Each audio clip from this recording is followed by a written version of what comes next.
Hi guys, kumusta?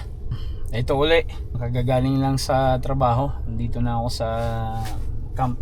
Marami ng araw na lumipas. Pang ano ko na ngayon dito, 20 days. So last day na bukas. Medyo nakakangiti na. Tsaka ito, ayan o, nag-snow na. Ito yung first snow sa taon na to. Ayan. Ayun, yung windshield ko na covered ng snow. Yun. Ayan, tanggal na. Ayan, umupo muna ako dito sa sasakyan ko kasi na-miss ko na to. Excited na bukas. So, ayun, marami ako ikukwento sa inyo pagdating ko dun sa kwarto. Kwentuhan tayo uli about dito sa work ko, dito sa field job, yung sa camp. Yan. So let's go. Doon tayo sa room magkwentuhan. At medyo malamig dito. Okay? So guys, tuloy natin yung ating kwentuhan. Nakapaghapunan na. So ayun na nga, naka 20 days na ako dito. So ayun, yung mga nakalipas na araw o linggo, yung pang simula 5 araw yata pataas, yun yung mga araw na hindi ko ni-expect ba na pwede kong danasin dito. So yun, ito yung gusto kong i-share sa inyo, yung buhay dito sa camp. Nung unang gabi, pangalawa, parang okay lang, nakatulog na, patong gabi, medyo ayos na yung pakiramdam. Maliban nga doon sa nahawaan kaagad tayo ng ubo tsaka sipon. Yun na, pang 5 araw, pang 6, parang may kakaiba na akong naramdaman. Doon sa mga hindi nakakaalam, first ko to, field job na nasa campsite. Paano ko ba explain? Ang kakaiba yung pakiramdam. Pag uwi dito sa camp, galing sa work, yung paano ba? Ang hirap ipaliwanag eh. Yun yata yung anxiety. Yung bang isolated ka, wala kang mapupuntahan, wala ka nang makakwentuhan pagkatapos ng hapunan, wala na, mag-isa ka na dito sa room. So yun yung pakiramdam.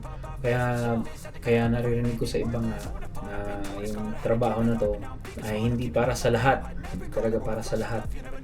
Kapag mahina yung medyo mahina loob mo, hindi ka tatagal dito. Ang hirap talaga, ang hirap ipaliwanag. Parang may point na gusto ko nang mag-give up or nag-iisip na ako ba ng iba na parang hindi sa akin tong ganitong klaseng trabaho or yung sit up ng schedule na ganito sa camp. Isolated talaga kasi yung lugar. May nagsasabi na pwede naman daw lumabas mga 1 hour drive para dun sa pinakamalapit na town. Hindi ko rin alam kung anong meron dun. Maliit lang naman na town yun. Tsaka yun nga, gabi na, imagine mo, uuwi kami ng mga alas 6, tapos aalis ka 1 oras na drive, so bali 2 oras na balikan. So ano pang mo dun sa labas. So yun yung mga siguro matatawag ko na downside sa ganitong klaseng trabaho or schedule, which is na naman marami na or mga kakilala na nagsabi na ganito nga daw. Iba talaga yung ma-try mo masubukan mo. At yun na nga, so kahit pa araw-araw or pag-uwi kausap mo yung pamilya mo sa video call kayo, iba pa rin talaga. Tapos yun, lumipas yung mga araw, 10, 11, 12, 15 araw, 2 weeks na.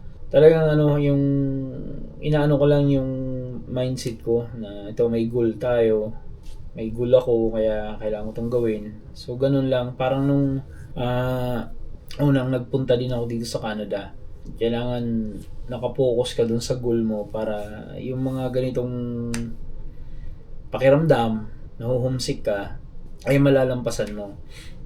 Tapos, pinakaano din dito yung sweldo. Usually, nababago yun kapag, yung sa unang sweldo, yung pakiramdam na yun, nababawasan yun. Kapag ka nakakita mo na yung una mong sahod. So yun, inantay ko yung sahod na yun, sa ano na ba tayo ngayon? Monday? Nung Sabado yun. Sabado yung namin, sweldo. So, na-excite ako. Diba? Inano ko yung pakiramdam ko ba. Ito, sweldo na. Darating na yung sweldo. 2 araw na lang, ganun. So, medyo nabawas-bawasan ng konti yung lungkot. Tsaka, alam ko na na papalapit na yung pag-uwi. Kasi ganito yun, yung ganitong klaseng trabaho, pakiramdam ko. Yung pagpunta mo dito, para ka naakyat. Yan. So, unang araw, pangalawang araw, ganyan-ganyan. So, dumating gano'n sa kalagitnaan ng schedule na yan, ng 21 days, unti-unti na naman bababa. So, pag nandun ka na sa peak, yan yung itong part na to, parang ito yung pinaka mahirap. Simula dito sa baba. Tapos, pagdating dito, unti-unti, alam mo, nagka-countdown ka na yung araw, papalapit na yung pag-uwi. Tapos yun nga yung sweldo. So, yun, nung makita ko yung sahod ko, ito yung dahilan, kaya ako nandito, mga ganun ba. Kung sa shop ako magtatrabaho, malamang hindi ko to kikitain. So, yun yung nakakatulong o nakaka-boost ng energy. Tapos yun na nga, itong araw na to ngayon, last night namin, last full day namin, bukas lang kami, short day lang kasi may travel allowance pa. So talagang nawala yung pakiramdam na na-homesick ka or yung anxiety yata yun. Nawala. Parang sumaya uli. Kasi ganun din yung Kaya ganun yun kasi ganun din yung pakiramdam ng pamilya na nasa bahay, 'di ba? Alam nilang papauwi ka na. So, dito, ang mapapayo ko dun sa mga gustong magganito o hindi pa nakaranas, kailangan talaga yung teamwork ng pamilya. Kung mga anak man yan, kung may pamilya, asawa, yung mag-asawa. O kung may mga bata, may mga anak. Yung teamwork talaga kailangan. Kasi sila, ganun din naman yung nararamdaman nila na naiwan sa bahay. So, parang nag-abroad. Inisip ko na lang na ito 21 days lang, samantalang nung nagpunta ako dito 3.5 years bago ako nakauwi, bago ko sila nakuha yung aking pamilya. So parang wala lang to, or iniisip ko na lang na yung ibang iba nating mga kababayan na nag-abroad din, diba, na nasa iba't ibang panig ng mundo, na tagi ilang taon bago sila makauwi. Mayroong kagaya ng mga kababayan natin na seaman, 10 months sila na or 1 taon sila na nasa barko, palutang-lutang.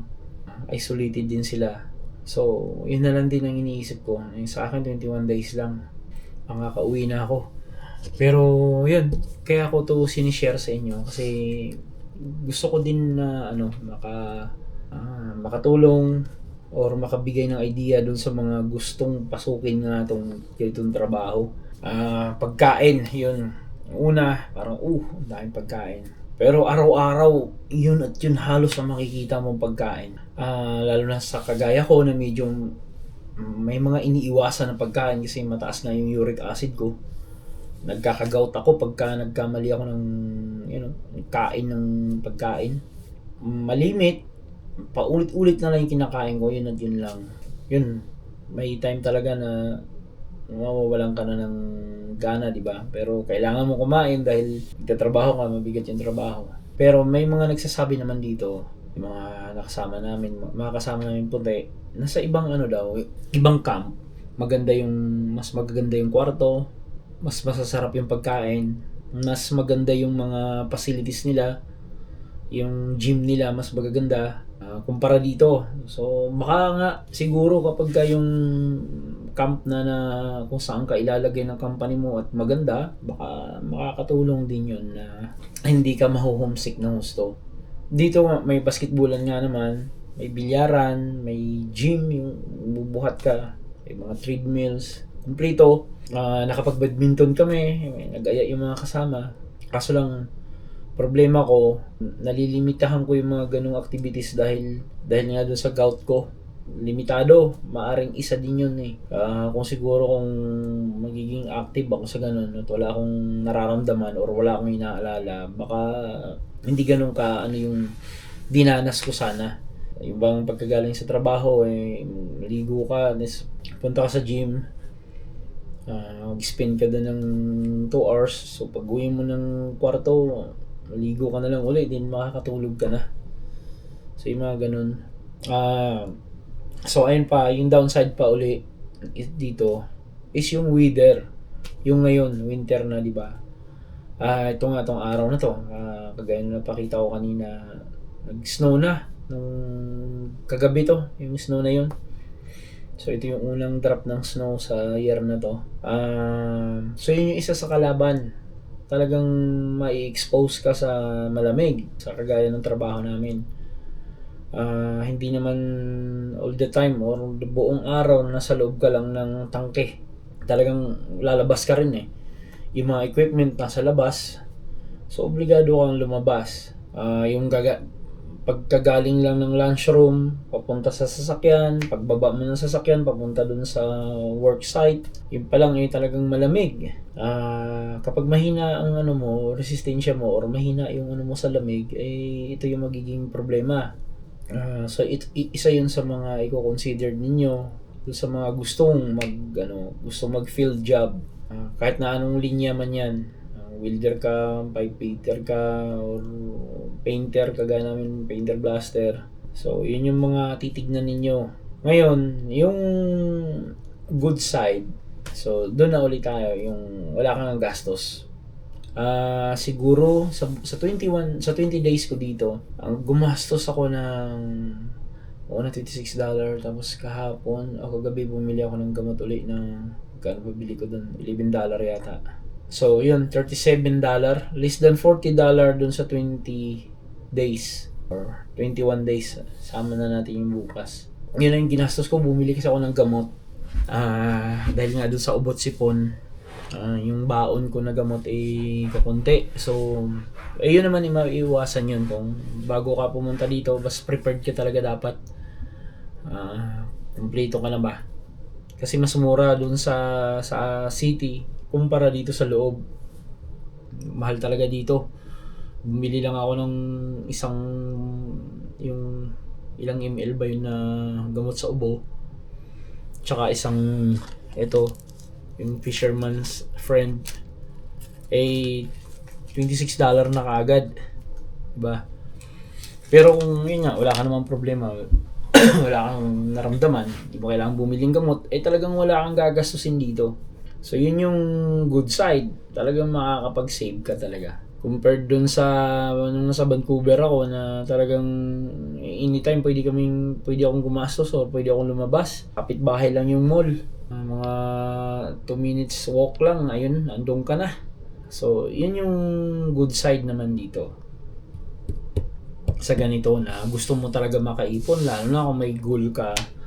Let's say, gusto mong kumuha ng bahay or kumuha ng sasakyan, gusto mong makaipon within a year or within ilang months. So, ito yun. Ito talaga yung the best. So, lahat naman siguro talaga yan mayroong hindi maganda na side at may maganda na side. Ganun naman talaga kahit saan yan. Sa shop or dito. Kagaya lang sa shop, ang good doon is araw-araw makakauwi ka sa pamilya mo. Or kung halimbawa ako, magsa-shop ako, araw-araw makakauwi ako sa pamilya ko. Ang downside naman nun, yung gastos. Di ba mamamasahe, magagasolina ka, maintenance ng sasakyan. So yun naman yung downside nun. Pero yun nga, nasa pamilya ka lagi. Lalo na ang pinakamahirap kasi, lalo na pag may maliliit na bata. Yun yung isa sa pinakamahirap, na malayo ka sa pamilya. May ano nga kami dito, biroan na nag-abroad ka na, nag-abroad pa uli. So, yung ganon.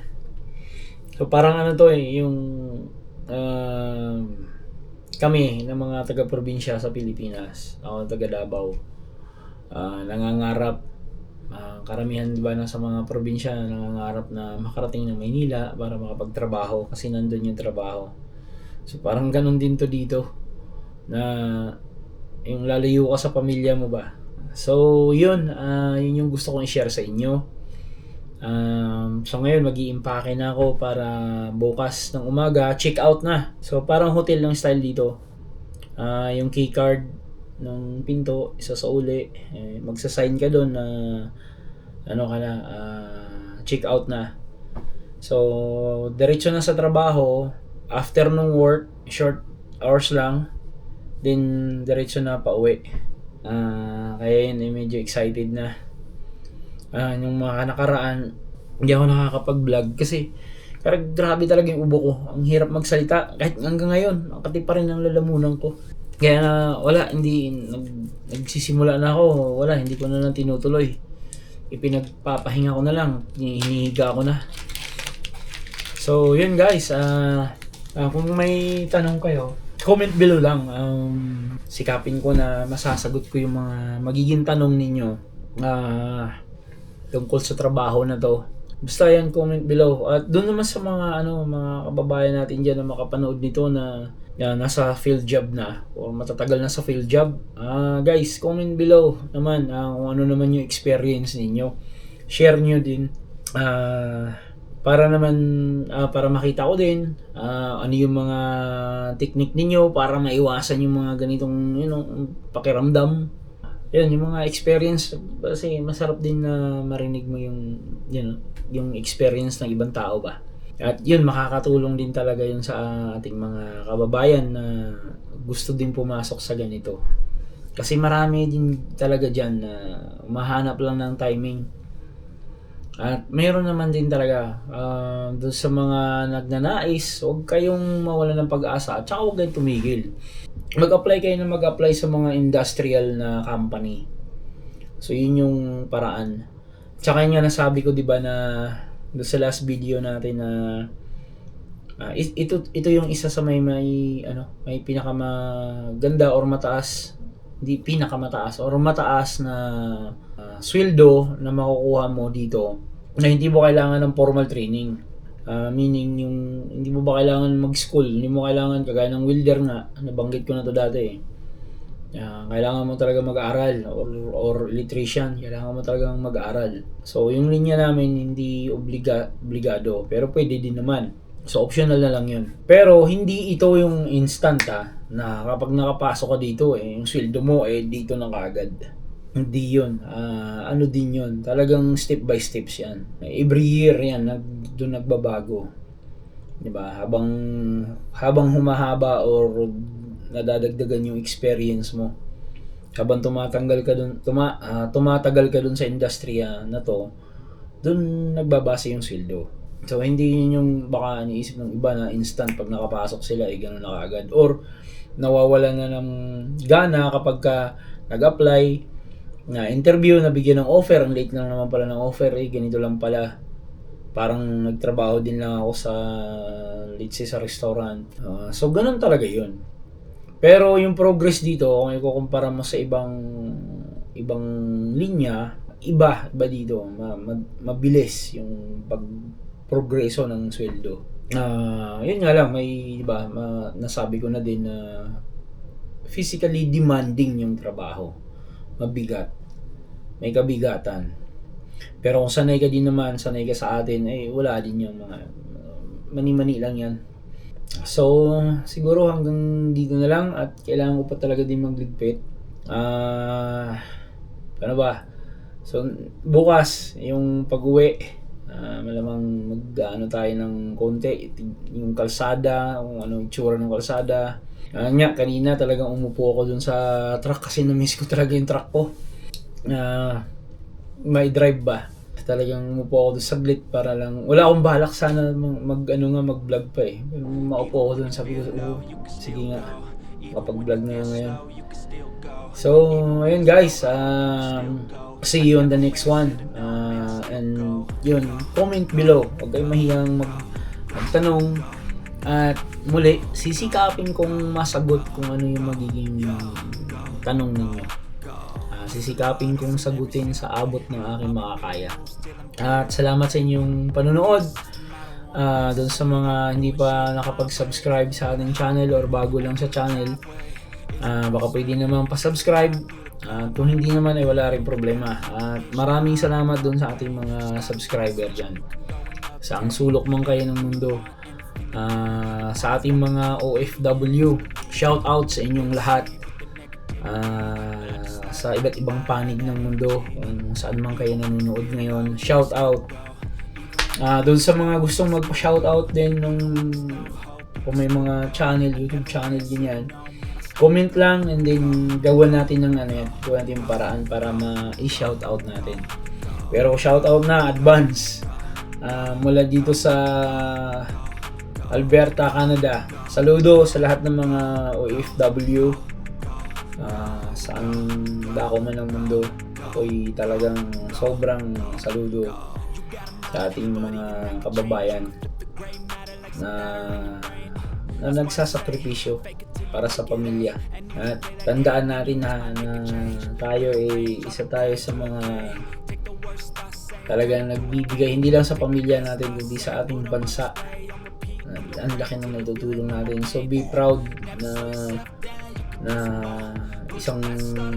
bilang isang OFW or kahit hindi na yung gaya namin dito.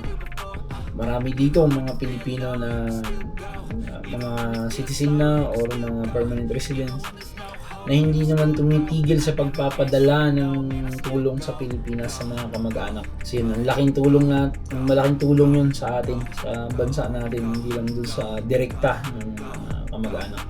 So be proud mga kababayan. So hanggang dito na lang. See you on the next one. Bye-bye. Salamat!